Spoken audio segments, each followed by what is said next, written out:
So, what is life? Is it really just some dark, sad dream?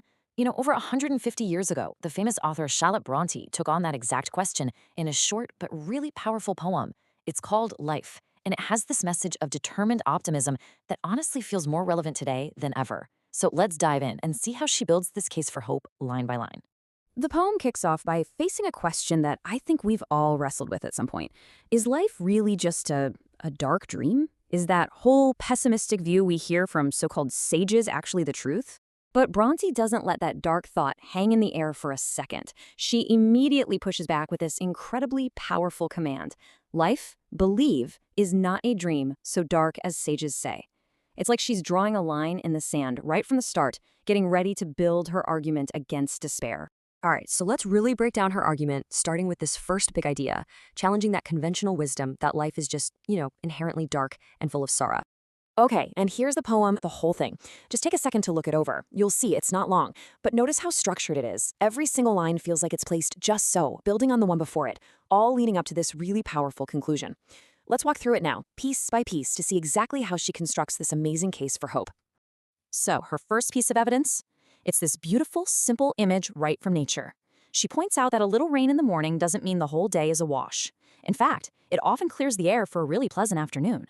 It's a gentle reminder, right? Don't mistake a brief, early sorrow for a sign that everything is permanently doomed. And this idea, that setbacks are just temporary, it builds directly into her second major point, that sorrow itself is transient. And you'll notice, Bronte is a total realist here. She fully acknowledges the clouds of gloom. She isn't pretending life is always sunny. But the key is in the promise that comes right after. But these are transient all. By their very nature, she insists, they are just passing through. And just so we're all on the same page, transient just means it's impermanent. It only lasts for a short time. This one word is really the foundation of her entire argument. By defining sorrow as something that passes, she gives us this powerful tool to endure it. The gloom is not going to last. Okay, so this leads to a deeper question, right? If these dark clouds are just passing through, do they even have a purpose? Or are they just random moments of misery we have to put up with? And her answer is just brilliant. The sorrow isn't pointless. Just like that rain shower is absolutely necessary for the roses to grow and bloom, our own hardships can be the very things that lead to growth, to strength, and to beauty in our lives.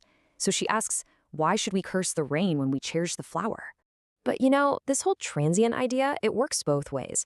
The poem reminds us that life's sunny hours flip by as well, and so her advice is to gratefully, cheerily enjoy them as they fly. We have to actively cherish the good moments, precisely because they're also temporary. But what about the real storms, the truly devastating moments that feel like way more than just a passing cloud? Well, this is where Bronte introduces the hero of the poem, hope. I mean, look at this. Bronte stares down the two biggest fears we have, death and sorrow.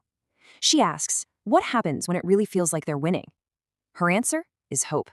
She describes it as something with an almost physical resilience. It, again, elastic springs. It literally bounces back. Even when it's knocked down, it remains unconquered.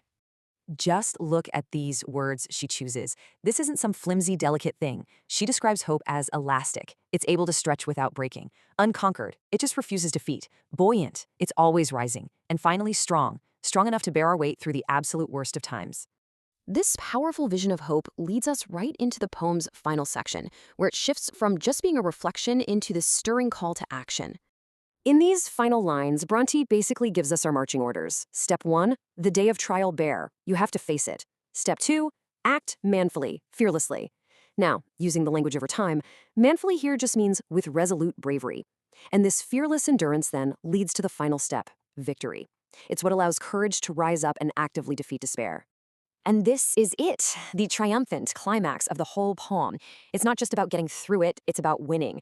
She uses the word quell, which doesn't just mean endure, it means to crush, to vanquish. Courage, she declares, has the power to put a final end to despair, gloriously and victoriously. So after walking us through the nature of sorrow, the resilience of hope, and this powerful call to action, what is the final essential message of this poem? What's the big takeaway? It all comes down to this. Life will have its sorrows, that's a given, but Bronte's promise is that our resilient hope can forge a real, active courage, and that courage becomes our ultimate weapon, the tool we use not just to survive despair, but to conquer it. And so, the poem leaves us with a challenge. It's laid out the whole blueprint, showing us that hope is always present and courage is always possible. So the final question it poses isn't to Charlotte Brontë, but to each and every one of us. Knowing this, how will you choose to act? Where will you find your courage?